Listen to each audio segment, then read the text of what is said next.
Hey everybody, this is Dr. Jones, DC with Colorado Medical Solutions. We're going to talk about the FLOA Protocol, spelled FLOA, which stands for Fasting Like Our Ancestors. And I'm so excited you're watching this webinar today because we're here to talk about weight loss, and not just normal weight loss, but sustainable weight loss. In fact, I just finished writing our book because we're having so much success with this weight loss program, The Skinny on Dropping Body Fat Fast and Keeping It Off, the last weight loss program that you're ever gonna need. Weight loss is such a dear topic to me because I personally struggled with weight my entire life. And so I'm so excited to get into this webinar, folks. So let's go ahead and just dive right in. So the sections for today's webinar are going to be, number one, obesity and what is sustainable weight loss. I want you guys to understand how we can actually keep the weight off and why we're so confident with our program currently. I'm gonna give you guys a little background of who I am and why weight loss is so dear to me, and my struggles, which have really led me to this point to really figure out and what I think is crack the code. Problems with the current weight loss programs on the market. We're gonna get into fasting because I'll tell you guys right now, prolonged fasting, deep fasting is the key. But how we go about it and what we do to help us accomplish it is gonna be the focus of today's presentation. Then we're gonna dive into what that help is, Semaglutide, which you may have already heard by now, it's going viral right now. Then we're gonna talk about a lesser known peptide called AOD 9604. Then we're gonna dive into an overview of what the program actually entails. And then we're gonna wrap it up with a frequently asked questions section. So let's just go ahead and dive right in, guys. So currently right now, I think everybody knows that obesity is a real problem. Obesity is staggering, and unfortunately it's getting worse. Just look at some of these statistics. 641 million obese people in 2014 compared to 175 million in 1975. I mean, this is massive, and I guarantee this is much, because we're about 8 years later now, and almost 9 years now, that the statistic is much worse. 20% of the global population and about half of Americans will be obese by 2025. Just let those numbers sink in. I mean, this is a huge problem. Obesity is the initial onset of diabetes, of cancer, of so many other conditions. And so getting ahead of your health, I always think of weight loss as the low-hanging fruit in terms of optimal health. And anybody that's been in my clinic before understands that we are all about optimal health at Colorado Medical Solutions. Here's another scary statistic. So weight loss in of itself is very challenging. So who knows what percentage of people actually accomplish successful weight loss? Let's just focus on the people who do lose weight. 20% of people who actually lose a significant amount of weight, which is defined as more than 10% of their body weight, actually keep it off long-term past a couple years. 1 out of 5 people. Holy crap, with such a huge market of weight loss programs out there, you would think that the statistics would be better at keeping the weight off, but it's not. So that means two things. Obesity is a huge problem, and the programs on the market currently suck.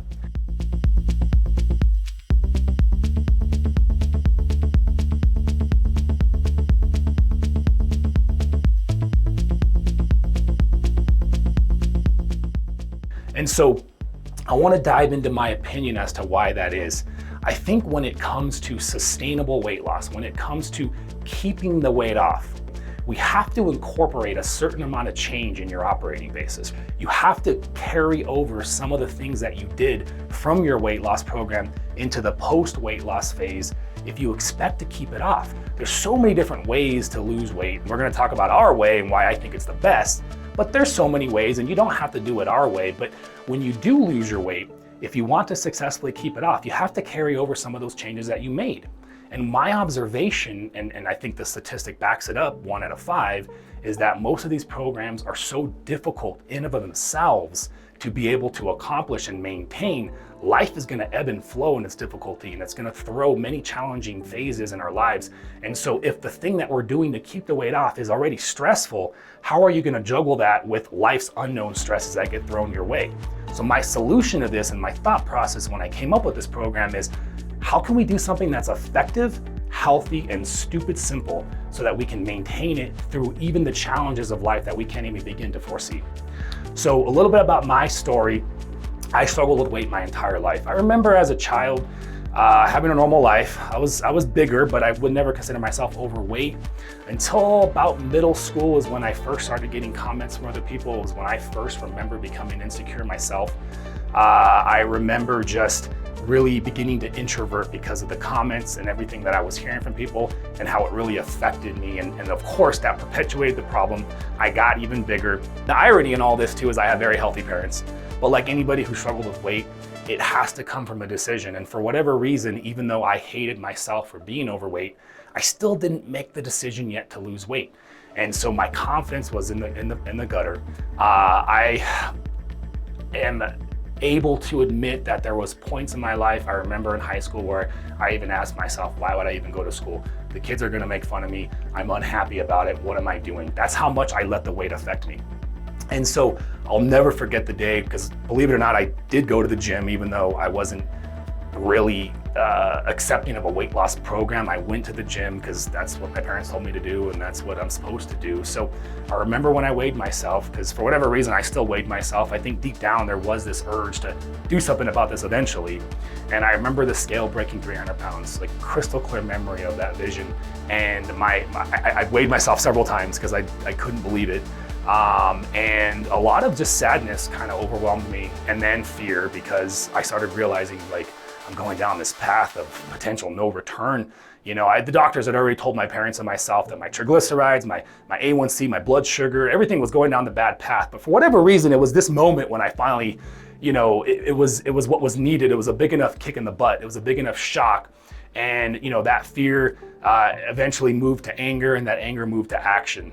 And it took a couple days of research. I got my hands on every piece of information I could on weight loss, and I started my journey. And lo and behold, through the next year, I lost 100 pounds. I completely transformed my life. And the way that I did that, and we're gonna talk about different ways of weight loss, but I did it through the old counting calories. I started a weightlifting program. I started doing cardio, and I had a really good mindset. So believe it or not, my parents actually wanted me to go to the gym. They were healthy people, but as anybody who struggled with weight can imagine, it's gotta be from you. It's gotta come from your own decision. And for whatever reason, it wasn't my decision yet. I remember going after that point, I went to college. I knew at some point that I wanted to be a healthcare practitioner, but I'll say in regards to my weight loss, I still struggled. So I struggled. I never regained the 100 pounds, but if I'm being honest, for those first 5 years of my younger 20s and my late teens, I constantly every year regained about 50 pounds. And it seemed like once January came around, I had this motivation because summer was coming in about 6 months, and I wanted to feel good about how I looked. So I restarted those strategies, and I would lose weight. And I did this for year after year, and it was the biggest, I remember the biggest improvement I came across in my ability to maintain the weight was when I came across intermittent fasting. And intermittent fasting at the time was so different than my approach before. My approach was multiple meals throughout the day, lots of cardio, lots of weightlifting, protein every meal, right? And intermittent fasting completely just blew that out of the water, because it basically said skip an entire meal. So I tried it, and literally a couple months after trying intermittent fasting, I realized that I really had found something. Now, intermittent fasting wasn't enough for me to be able to stay at a healthy weight, but it was a big improvement. Probably at that point, I remember for the next couple years, only fluctuating about maybe 20 pounds, right? Which is still a lot, but for me was an observable big improvement. Then I came across, I'll remember this, I was about in my mid-20s, starting chiropractic, my doctorate of chiropractic education. And I remember I came across prolonged fasting. And this is where we define this as fasting for longer than 24 hours. And so I did that. And once I started incorporating regular prolonged fast, my ability to maintain my weight was there. I finally had a tool that made it so that I could actually stay at the weight that I wanted. Now at that point, it basically became a decision at that point. I have an effective tool to stay at my proper weight. So as long as I desired that, I was able to do that. I ended up becoming a doctor of chiropractic. We medically integrated my practices, and I've always worked with like-minded practitioners that really feed our mission statement at Colorado Medical Solutions, which is reducing prescriptions, preventing surgeries, restoring optimal health. And so weight loss is a low-hanging fruit in terms of optimal health. And due to my personal background, working with patients with functional health, like weight loss is really the thing that excites me the most. And I really think that we've cracked the code in terms of weight loss.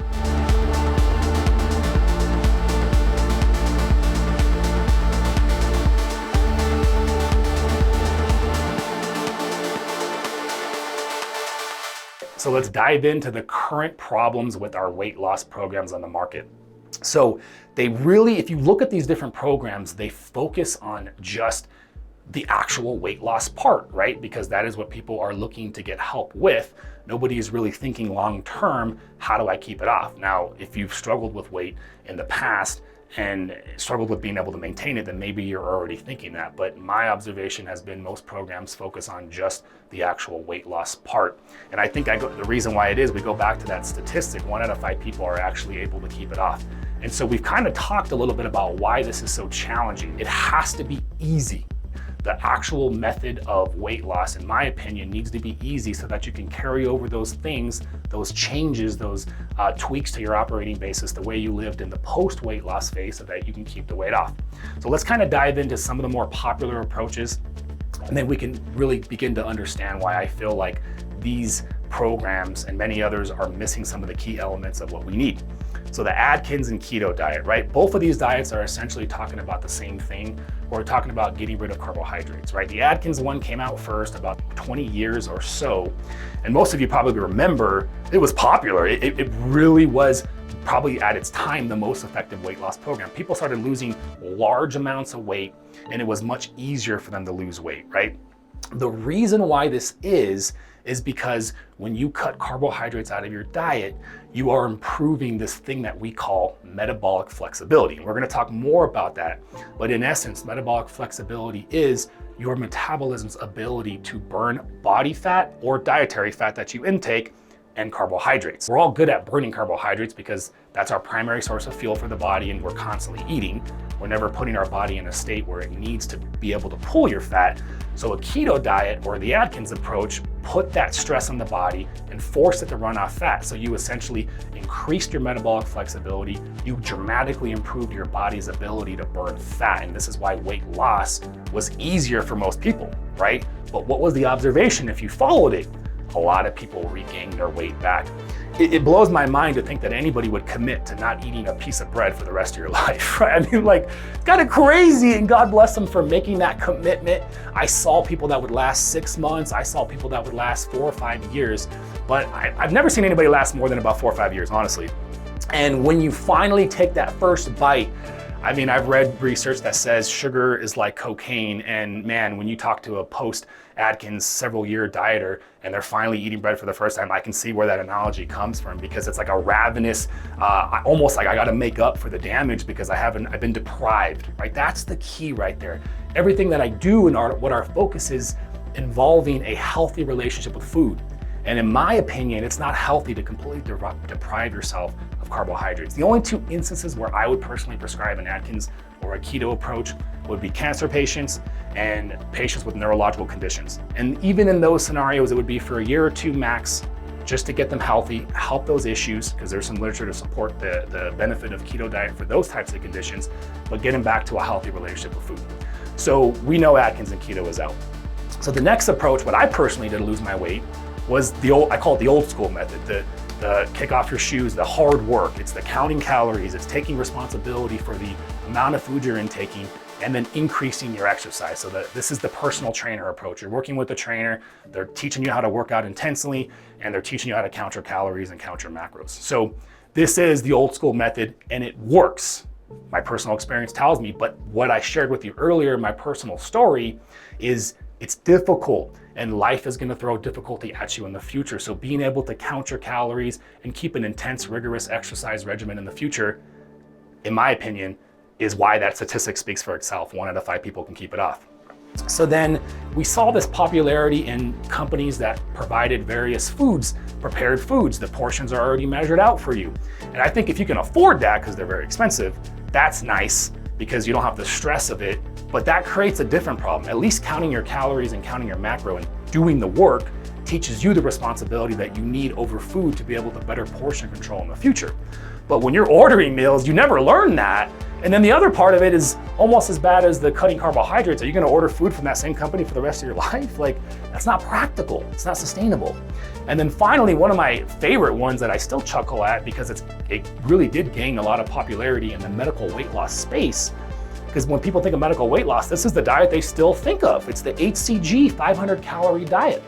This one's crazy. So HCG is a female hormone related to fertility, right? So the fact that this hormone somehow was what proponents of this program talk about HCG's ability to promote weight loss, you're putting a patient on a 500 calorie diet a day. You might as well be fasting, in my opinion. I think fasting is actually way better for you because you're kind of confusing the body when you're eating 500 calories, but that's for a later time. So the 500 calorie approach is why people lose weight. When you look at just the mechanics and the science behind what HCG does, it's fertility related, right? There's no action with that hormone that has anything to do with metabolism or weight loss or anything. Some doctor observed that when he gave HCG that there was a small amount of weight loss in his patients, and somehow that grew into this idea that there's something magical with this program. Most patients that I've talked to that have done that have rebounded afterwards because, again, there was no structure after that program in terms of where do they go from there.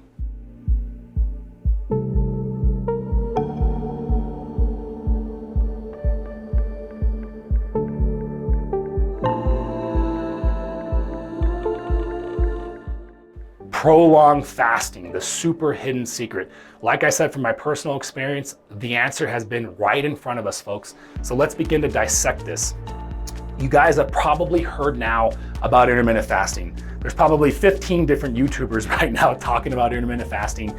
And I think it's great. I think it's awesome that they're promoting awareness from this because unfortunately, the medical community, due to pharmaceutical influence, is not going to be promoting fasting. We know that.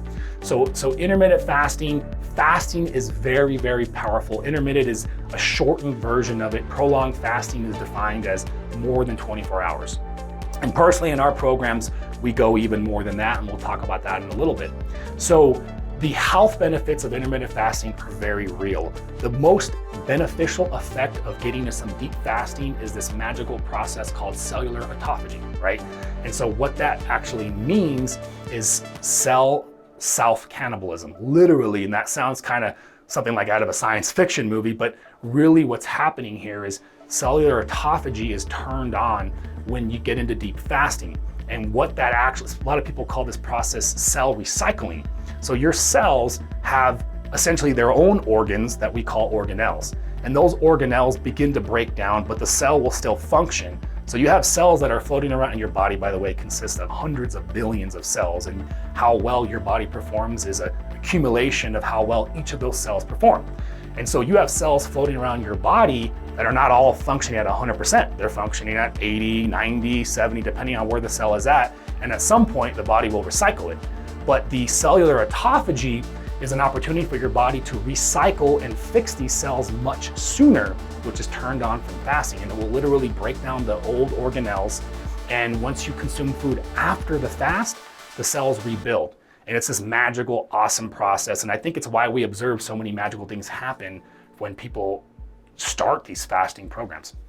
Okay, so metabolic flexibility, we mentioned it briefly, literally is, I love the name, by the way, it refers to the metabolism's flexibility, right? Flexibility between carbohydrates and fat.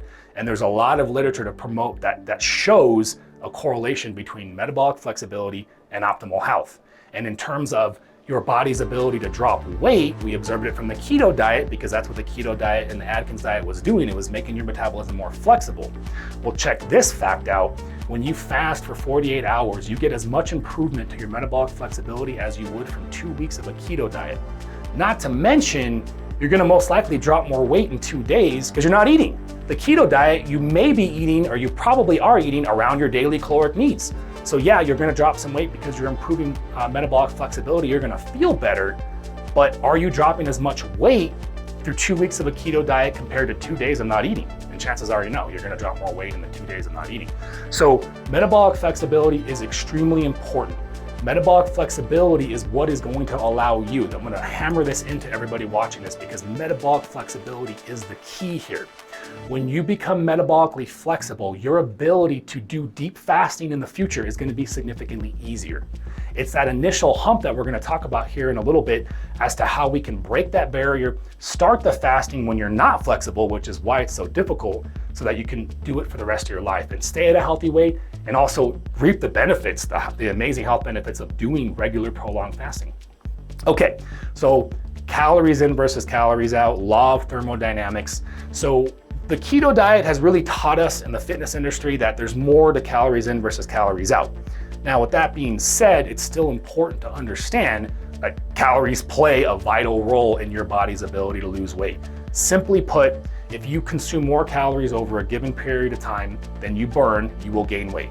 And the reverse is true. If you burn more calories than you consume over a period of time, then you will lose weight, right? We know that as a fact. That is the law of thermodynamics, but we've observed variables can interplay with that. So let's look at two scenarios. Let's look at scenario A, the fasting scenario for weight loss, and scenario B, the more traditional approach that I took personally and many people are still taking today. Your average person is going to burn at their basal metabolic rate, meaning at rest, and just their day-to-day activities. Let's say for easy numbers, 2,000 calories. It might be closer to 1,900, 1,800, but we'll say for easy numbers, 2,000. So if you fast for 2 days, that's gonna be a caloric deficit of 4,000 calories, meaning you have just burned 4,000 more calories than you consumed because you consumed 0 or super close to 0 in scenario A. Now let's look at scenario B and how difficult it is to obtain the same 4,000 caloric deficit. It's gonna be through a combination of eating less and exercise. So an hour of moderate level exercise, say jogging, for example, or one of those treadmills at the, or one of those various exercise machines at the gym, you're gonna burn about 500 calories over an hour. So let's be generous and say you're working out 4 days a week, so that's 2,000 calories. Let's say you're depriving yourself, and I say the word deprived because it's difficult to eat less than what you wanna eat, right? Especially when you're dieting because your body is throwing more hunger at you. So you're depriving yourself of 300 calories every single day. So between the dietary approach and the exercise, you produced a 4,000 calorie deficit. So let's compare scenario A to scenario B. Scenario A, you didn't have to exercise at all. And by the way, we're not promoting the lack of exercise, but you can actually get away with not exercising in this program. A lot of patients come to us with pain in their body and they can't even exercise, and we'll talk more about that later. Scenario A, you didn't have to exercise. You actually got more time during those 2 days where you're fasting to work on projects, to work on life, and you get to eat the normal amount of calories on the other 5 days compared to the scenario of having to do 4 hours of workouts every single week and depriving yourself every single day of the amount of food that your body is desiring. Which scenarios look more sustainable to you? Which do you feel would be easier to commit to? I know what I saw right off the bat and what most people agree. Now, you might be thinking, okay, you're making it sound like the 48-hour of fasting, the long fasting is easy. And so please stay in your seats here because we're about to get into the next slide here and talk about just how we can initially start the fasting and why it's going to be so much easier than ever before. Semaglutide, say goodbye to hunger. So you may have already heard of this peptide. It's going viral right now. The Kardashians have used it. A lot of celebrity influencers are talking about semaglutide because it's a game changer in appetite suppression. So if you guys ever heard of fen-phen or phentermine, it is a drug that is prescribed to obese patients or overweight patients. It's kind of like meth though. It's kind of like crack. It's not good for you. It's one of the harsher drugs. It's got a lot of side effects of heart attacks and increases in blood pressure. So it's definitely a drug that I think warrants in certain cases, but a lot of people stay away from phentermine because they understand how bad it is. So, but to give you an idea, if you're familiar with that, that's how powerful semaglutide is at suppressing your appetite. So what is semaglutide? Semaglutide was originally designed for diabetics. Its pharmaceutical name is known as Ozempic. And what they noticed is this amazing ability to also suppress appetite. So literally they even came out with another drug called Wegovy. If you hit high enough obesity, then you can get that prescribed to you. But a lot of patients come to us, they're not that bad yet. So they're coming to us for the help, and the actual name of the compound in both Ozempic and Wegovy is semaglutide. So semaglutide has research to show how effective it is at weight loss. So there was a large study that really took all the prior studies and kind of put it together. And what they noticed is on average, people that were taking semaglutide were losing about 0.5% of body weight per week, which is good. That's a good amount of weight loss rate. We do a lot better in our program though. We get an average about 1% to 1.5% of body weight loss per week. And we're gonna talk about how that is here in a little bit. But still, I'll take 0.5% if I wasn't able to get anything. But again, what is my biggest concern here, folks? We've already talked about the 1 out of 5 people who can't maintain their weight, right? And I've given you guys my theories as to why that is. And we don't even know what percentage of people who try to lose weight and are unable to. So imagine you take this group of people who can't get the personal ethics and make the changes to be able to lose weight, and now you give them this really powerful appetite suppressor that they're not gonna be able to take for life. What's gonna happen when they lose their weight and they stop taking the semaglutide? I think you're actually gonna perpetuate that statistic of 1 out of 5, and over time we're gonna say that that statistic, due to the virality and the popularity that semaglutide is growing, it's gonna get worse. There's already some preliminary stuff that I'm looking at that's showing 2/3 of the people have regained all their weight that they lost from semaglutide. So it's scary, it's powerful, but we gotta understand why I'm not scared and why you shouldn't be scared, because this is not a semaglutide program. This is a fasting program that utilizes the power of semaglutide and AOD, which we're gonna talk about next, to accomplish a deep amount of regular fasting so that you can gain enough metabolic flexibility to keep doing it for the rest of your life. With our FLOA protocol. So AOD 9604, also known as the anti-obesity peptide. So hunger is not the only concern that I have with people starting a prolonged fasting program. So like I said earlier, I'm a functional doc, so I literally worked with patients and I put them on deep fasting programs, not even so much for weight loss, just to improve their health and reduce inflammation. And this was before we had the peptides to make it easy. The best thing I could tell them is, you could do it. And literally, there's a couple of things I would do with them to help, but there really wasn't anything magical like there is now between the semaglutide and the AOD. And so the hunger is one category, but the other category of initial concerns with deep fasting is your body's inability to access the energy. So let's really understand that. We described metabolic flexibility, so hopefully you're putting those two concepts together. Because metabolic flexibility, what did we say earlier? Is the ability for your body to burn fat. We all have enough fat in our body to last several days, in most cases weeks, sometimes even months. There's actually a really cool study of an individual who fasted for over a year, and they watched him and he didn't eat anything for an entire year. It was probably the only recorded case that's ever happened, and the guy lost all his weight and he kept it off. It's pretty fascinating. So we have enough energy in our body in the form of fat to be able to sustain us, right? There's 3,500 calories in 1 pound of body fat, and all of us are probably walking around with anywhere between 20 to 100 or more pounds of body fat. But when we put such a strong demand on it to get the energy and fuel us, like starting a fast, for example, we're met with this inability to do so, right? A lower amount of metabolic flexibility. So AOD, that's why I like to call it artificially induced metabolic flexibility. It does all sorts of really cool stuff. By the way, AOD is a fragment of the human growth hormone. Human growth hormone does all sorts of awesome stuff. Specifically though, AOD is the fragment related to fat loss. And the reason why I include it in our programs is because of its ability to mobilize fat. If we can mobilize the fat and make it easier, we are essentially artificially induced more metabolically flexible, right? So it's a game changer, and it's really vital to your success in the beginning of this program. What is the program? I know you're probably super excited, and let's dive right in. So literally the program is, number 1, fast for a continuous 48 hours once per week. You can also do a 24 hours on, day off, 24 hours on, day off, kind of a day on, day off approach, although 48 hours we observe tends to be better for most people. But you can start off with the day on, day off approach and work your way up to 48 hours per week. So fast for a continuous 48 hours once per week. Eat a normal day's worth of food, of mostly healthy food, on non-fasting days, right?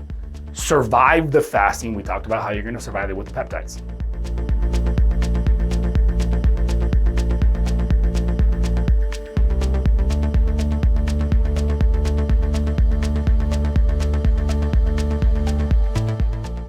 Literally, if all you had was this information here and you had your hands on the peptides, you would have, in my opinion, the most powerful weight loss program that there is on the market without any need to make it any more confusing.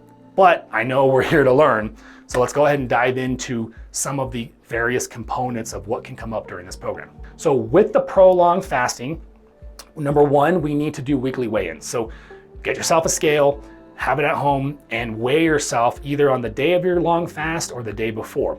We don't want to do it on any other days. I know you're going to get excited and weigh yourself after the fast. That's fine. I'm not saying don't do it. You can learn more about what happens with the body, but I want you to record the weekly weigh-ins of the day of the fast or the day before. You lose a ton of water weight when you fast. You'll probably lose 5 or 6 pounds in your first 48-hour fast, and you're gonna regain 50 to 60% of it of the water back. So to ignore that, this is why we weigh ourselves when we do.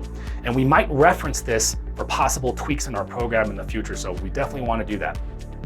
Second thing is supplements and medications. So medications sometimes do recommend that you consume food with the medication. Now, again, this is not medical advice. You should always seek medical advice from your primary care physician if you are going to do anything involving changing your medications or changing the instructions with the medications. But with that being said, in my opinion, most medications that advise you to consume food with it advise it just more out of a concern of a nausea or an upset stomach type reaction. And so there's things that we can do to train the body to be more comfortable taking supplements and medications. So number one, we're about to talk about it next, this is not a 0-calorie fast. I'm okay with black coffee, I'm okay with tea, I'm okay with sugar-free creamer, especially in the beginning when you're just trying to get used to your supplements and medications. My favorite creamer, by the way, guys, is Nut Pods. I should be a rep for them because I recommend it to so many people, but Nut Pods is a low-calorie, sugar-free, dairy-free creamer that actually tastes good. So in the beginning, you can splash that in your coffee, take your medications, and if that's not enough and you're still getting a reaction, you could also do something with chia seeds. You can soak them in water, take a tablespoon or two, because chia seeds, between the fibrous and fat content, really have a low effect at inhibiting the fasting benefits. So either of those will work. And with regards to supplements, it's the same approach, the same strategies. Supplements tend to be a larger volume, right? We might have 5 or 10 pills that we take. I have more personally, and a lot of our patients do. So if we have a large amount of supplements that we take, once we get accustomed to our medications, we start incorporating the supplements with the same tricks and tips. But start with a small amount of supplements. Maybe, let's say you got 10 pills, you could do 2 or 3, a couple days later, bump it to 4 or 5, bump it to 6 or 7, and just kind of give your body time to acclimate it. And I've actually observed most patients get comfortable eventually with a full dose of supplements and medications on an empty stomach. Okay, so again, not a 0-calorie diet. We just talked about some things that you can eat. I want you to take your fish oil, but don't get this mistaken with some of the programs that tell you can eat a whole meal. That's kind of defeats the purpose. We're trying to maximize the caloric deficit that we can create, but we still want to get our vital nutrients. So it's very, very important to still be as close to 0 calories as possible, but to not stress if you have a piece of gum or if you have some sugar-free creamer in your coffee. Now, when it comes to supplements, I also want to mention very quickly the sugar-free electrolytes. We do want to add sugar-free electrolytes if we aren't already taking these into our regimen.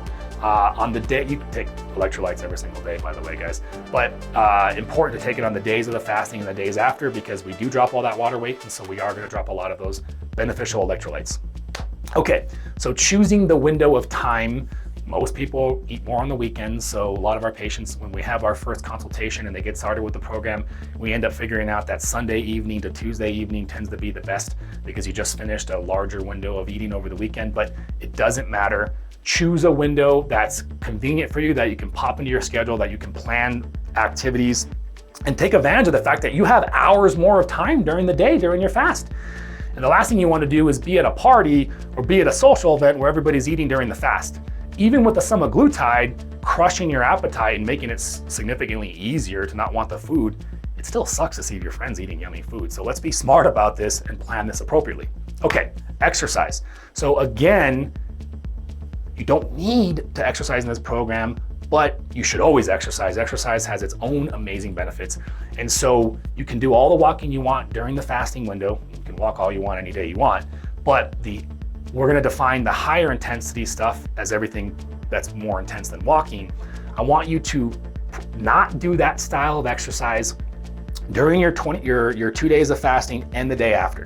So for those 3 days out of the 7, let's keep it to just walking, and then let's schedule your high intensity stuff for any of those other 4 days. Once we get farther into the program, you can add some high intensity stuff on the first day of your fast. That's more of an advanced trick that we do for our patients in the program later on. But let's keep the exercise as simple as we can here, which is our new FLOA protocol. Let's talk about diabetics. So diabetes, as you guys know, is a condition where your body's not regulating and keeping your blood sugar in the healthy level. And we measure that through a blood sugar marker called A1C, which is just an average of the last 3 months of your blood sugar. So that A1C is what tells us whether we're up to pre-diabetes or whether you're actually a diabetic. And that's what doctors, between that and your symptoms, dictate when you need to be starting medications. So from my observations, even though there's not a ton of conclusive research on this, we've been doing this for a while and we've worked with a lot of patients. People that are not on diabetic meds yet are just as fine as most people that are not even thinking about diabetes at all. Your body's ability to handle blood sugar is relatively healthy, and we don't really notice patients experiencing issues. It's the line where we notice it may become an issue with long fasting is once you are on, say, a medication like metformin. A medication like metformin or any other diabetic medication is going to be driving your blood sugar lower, and your doctor has prescribed you that dose based off of your normal eating schedule. And now you are introducing a schedule of not eating, so your blood sugar is already going to be lower. And if you take that medication, there's a potential for your blood sugar to get too low and your body not be able to bring it back up. And we always, as a diabetic, you probably know this condition. It's called hypoglycemia. Hypoglycemia is too low blood sugar. And so everybody should do, if you're going to do our program, should go to Google and Google hypoglycemic symptoms and familiarize yourself with this.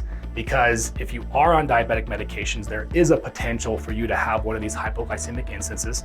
And the only time that would be a concern, because if that happens, you can simply drink some grape juice or some fruit juice or some fast-acting sugars. And any diabetic already knows this and they understand how this works. But if you are somebody who's maybe pre-diabetic and just became a diabetic patient and just started a medication and maybe haven't been dealing with this for so many years, maybe you're not as in tune with your body and what hypoglycemia looks like, then the time is now. You want to make these changes and you want to start this weight loss program. So familiarize yourself with what low blood sugar looks like so that if that happens, you're fully aware. Maybe for the first couple of weeks of this program, when you do the deep fasting, try not to be in a situation where you're operating a vehicle or anything other potentially dangerous. Once you get some comfort with this, it'll be smooth sailing thereafter. So the non-fasting days, you must not undereat on the non-fasting days. This is a good thing and it's kind of a potentially bad thing, right? Like being told to not undereat when you're on a diet is a bit of an oxymoron, right? When you think about it, but literally you're gonna be losing your week's worth of fat during the 2 days. So it's very, very important not to undereat on the non-fasting days. So let's talk about why that is, right? And let's talk about the weight loss plateau because that's important to understand when we talk about why we shouldn't undereat.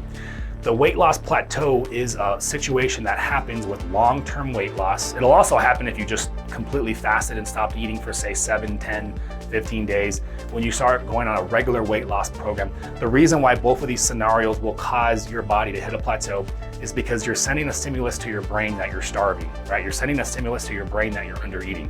The complete fasting stimulus is much stronger, so your body will react and slow down the metabolism much quicker, say somewhere between 7 and 10 days. But let's say you are losing weight in a traditional way, you're 300 calories, 400 calories, 500 calories daily deficit, that might take months for you to hit the plateau. But hitting this plateau is a horrible place to be in because now your metabolic rate, the amount of calories that you burn at rest, slows down. And this is why people hit these weight loss plateaus and they can't lose weight and they start to rebound. The reason why we've observed this not happening with our patients is because we only send the stimulus to the brain during the fasting days, but then on the non-fasting days, we're shooting to eat close to that maintenance. A little bit over, a little bit under, doesn't matter. We have enough wiggle room because we're burning so many calories by not eating. But you're sending a stimulus to your brain that everything's good to go. And so this is why we don't observe, and this is why it's so important to try to eat a full day's worth of food.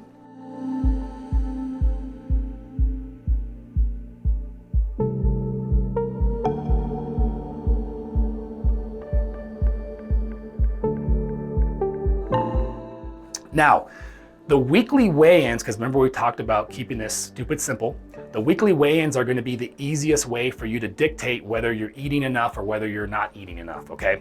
If you're losing less than 1% per week of your body weight, feel free to decrease the amount that you're eating on the non-fasting days. If you are losing beyond 1.5%, which happens to a lot of our patients, we actually want the weight loss to slow down, right? There is a point where it's too much because My concern is what we just talked about, that plateau. So if you're observing your weekly weigh-ins be above 1.5% per week, then I would advise you during your non-fasting days to go ahead and actually increase the amount, right? So keeping this stupid simple, we don't want to overcomplicate this. If you've never counted calories, I want you to make an educated guess here, right? If you have not been gaining weight in the last month, then use that as a barometer, as a measure to try to guess what a normal day's worth of food is. If you've been gaining weight the last month or so, then let's eat less than that. And if we all know what starving looks like, right? So try to find a number, let your body tell you, and guess and see if the weekly weigh-ins tell us that we're in that right zone. Now, I do need to remind you though, we are going to be on semaglutide. So semaglutide is going to artificially suppress our appetite. So it's important to be thinking with that when we're trying to dictate the amount of calories to eat on the non-fasting days. This is why counting calories, if you want to take that journey, and we talked about how amazing that is, this would be a good time to do that because you don't need to do it for the rest of your life, but it would be nice to ensure that you are going to hit the adequate amount of calories. Here's our favorite formula for you to calculate the amount of calories that you need to be consuming at rest based off of your gender, your height, your weight, and all that. But if you want to do this journey of counting calories, it's definitely going to be well worth it. But because I'm such a proponent of keeping this stupid simple, I'm not going to recommend that, and we regularly do not recommend that in the beginning of our programs, and we're getting great success without it. So we'll leave that up to you. Okay, surviving the fast. We have peptides that we've talked about in great length, and we have many other cool things that we can do to also aid the peptides if need be, or if you're attempting to do this without the aid of the peptides. Now, we've lost the weight. What do? We transition into a maintenance fasting schedule. And these are just some of the common examples that we present to our patients. 24 hours once a week, 48 hours twice per month, or maybe 3 times every 2 months, a 72-hour fast, say once a month or once every 6 weeks. You can throw in some intermittent fasting on the other days. Like, there's no right way or wrong way to do this. The only wrong way would be not enough fasting to maintain your weight. That's the key there. Is my weight maintaining? No, it's not. I'm gaining. Let's fast more. Yes, also the other variables of exercising and eating healthy matter too. But the fasting is the most powerful variable and the easiest variable for us to modify in the process of maintaining weight. And now that you're metabolically flexible, it's going to be easier for you to be able to fast. And so me personally, I do a 72-hour fast once a month, once every 6 weeks. I've done it actually probably every couple weeks here with the holidays, between Thanksgiving and Christmas. But I also do regular intermittent fasting on my day-to-day. So you can play with this, but again, use the weekly weigh-in to dictate, am I fasting enough, and make alterations to the fasting schedule to find a schedule that you prefer, that feels natural, and most importantly, keeps the weight off. So we're gonna talk about some things to consider. So thyroid is the master hormone and regulates weight loss. It also regulates every single process in our body. And thyroid is horribly mismanaged by standard primary healthcare. They look at one marker called the TSH, or the thyroid stimulating hormone. And while the TSH marker is a relatively decent indicator at how our thyroid is doing, and when that shows us that the thyroid might be off, they prescribe you a thyroid medication. But yet many patients come to us either being told by their doctors their thyroid is fine, or being on a thyroid medication and still not being fine, and having the hallmark low thyroid symptoms. The hallmark low thyroid symptoms are hair loss, constipation, intolerance to cold, obviously difficulty losing weight, and brain fog. So if you have any amount of these symptoms in any varying degrees, chances are you have an underactive thyroid, whether you're on a medication or not, whether your doctor told you. So our weight loss programs include a full comprehensive thyroid panel. You have to actually look at not just the TSH, but also the free levels, the actual hormones. Specifically the T3 is probably the most important marker, but we look at a lot of other things in our complete comprehensive thyroid panel. And if you need optimization of your thyroid, we will prescribe you bioidentical thyroid hormone to help bring that thyroid to an optimal level to support healthy weight loss. Okay, so diet. So when it comes to our diet, again, stupid simple is my favorite thing here. That's the theme. We can keep a ratio of 80-20, we can do 95-15, or we can do 90-10. What these numbers are referring to is a ratio of our good food to our bad food, right? And if you want some structure in the good food, because I try to keep it as easy as possible, Mediterranean and paleo are my favorite categories, but there are plenty of other good foods that exist that maybe don't necessarily fall into these categories. The underlying theme, if I really had to define good food versus bad food, is whole, unprocessed food. Whole, unprocessed food that has moderate to low sugar is going to be your best possible choices for healthy food. Okay, now exercise. For the people that do want to exercise, because we do promote it, the most valuable form of exercise and the most time-efficient form of exercise is high-intensity interval training, and I'll go ahead and link to that video here as well. High-intensity interval training is phenomenal in its own regard to amazing health benefits, but it also burns the most amount of calories. So we want to incorporate high-intensity interval training, and the second most valuable form of exercise is going to be weightlifting, literally attempting to build muscle mass. Not that you're going to build muscle mass during a weight loss program, but we want to give our body that muscle building stimulus, because when we're losing weight, we want to shift the ratio of weight loss to be primarily fat. And it's important to note that when you lose weight in a fasting in a fasting program, we're going to naturally lose more fat than muscle mass, because there's a different type of hormetic response just from doing it this way. But I still recommend resistance training, because we want to preserve as much muscle mass as we can, because muscle mass is a very metabolically active tissue and it helps us in the maintenance of weight. Now, my least favorite form of exercise is standard cardio. If you are already doing the above two forms and you have extra time and you love cardio, by all means, go ahead and do it. But if you ask me my opinion, it's the least important out of the three. Frequently asked questions. Number one, I get asked, really easy, how do I inject the peptides? So we inject the peptides, we call it a subcutaneous injection, which means into the fat tissue. I'll link to a video here in a moment if you want to see that right now, or you can check it out later. But it's literally that simple. If you've ever seen a video of a diabetic injecting, it's a really small needle. It goes into the fat tissue, you rotate the sites, super easy. Okay, the next most frequently asked question is, Doc, you want me to fast for 48 hours? Yeah, the answer is yeah, I do. I've been doing fasting with patients, like I said, with my functional background for so many years. We're so comfortable in this space, and while the research isn't conclusive, there's still a ton of anecdotal evidence, a ton of proponents of fasting, and the health benefits are very real. I mean, there's books written that talk about fasting just for the health benefits, but lo and behold, it's probably, in my opinion, the most potent weight loss aid that's been in front of us the whole time, and it's free. You're not going to need our help once you're done with this program, because you're going to be metabolically flexible and you're going to be set up for success in the future. So trust me on this, take a deep dive, go for the long fasting, and let's see what happens later on. Okay, the weight loss plateau, we talked about in great length what this looks like, right?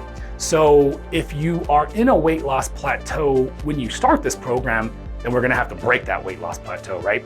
And essentially that means we're not gonna be losing weight for the next 3 to 4 weeks, because what got you into the weight loss plateau is the signal to your brain that you're eating less than what you're burning. So now we gotta trick the brain into thinking we're no longer losing weight, right? And so you're gonna have to increase your calories. So this is the point where I will make a patient, if they haven't already done the journey of counting calories, calculate the basal metabolic rate, find out how much of a deficit you had, and begin to increase your daily caloric intake to get up to your BMR. Now at this point, what you can do to shift the fat gain that's gonna be inevitable is start weightlifting every single day and literally pretend you're a bodybuilder trying to put on as much muscle mass. I don't care if you're a man or woman, you're either gonna gain fat or muscle here. So we would all choose muscle over fat in this scenario.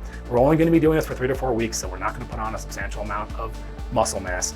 But we will put on some muscle mass because we're gonna be in this surplus, even though we're not eating that much, because we're in that weight loss plateau.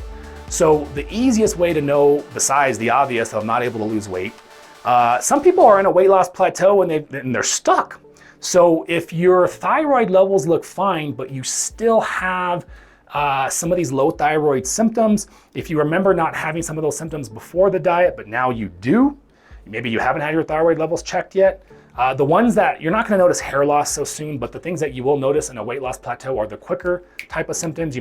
Energy is going to decrease, brain fog is going to increase, you might become constipated, you might become colder.